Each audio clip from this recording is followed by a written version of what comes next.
हमने आपको गद्दार करार दिया है। हमने अभी तक इस ख़त की तफसीलात पूरी तरीके से अवाम के सामने नहीं रखी। हम नहीं चाहते कि वो तफसीलात सामने आएँ, क्योंकि अभी तक इसमें जिस तरह पहले वज़ीर-ए-आज़म ने कहा था, हमने मुल्क का इंटरेस्ट हमारे लिए मुक़द्दम है। हम इसकी कोई तफसीली उस तरह से जो चीज़ें हैं वो सामने लेके अब तक नहीं आए हैं। और अगर आपको हमने पहले, आज आप फिर कह रहे हैं कि हमने आपको मौका नहीं दिया।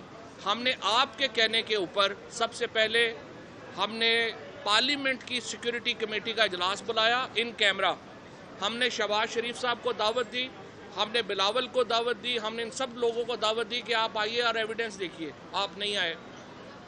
उसके बाद हमने आपको फिर ये कहा कि आप बैकडोर ब्रीफिंग ले लें, आपने नहीं ली।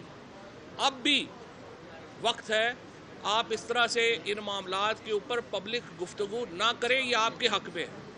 हम किसी को पाकिस्तान में गद्दारियों के सर्टिफिकेट बांटने नहीं आए हैं, ना ही हम बांटना चाहते हैं। लेकिन जो आपका कंडक्ट है, जिस तरीके से आपने इस सारे मामले को लेके गए हैं, वो बहुत ही काबिल एतराज़ है। और मैं ये समझता हूँ इसके ऊपर जितनी कम बात हो आपकी तरफ से, उतना आपके हक में है। ये बात सुन लें।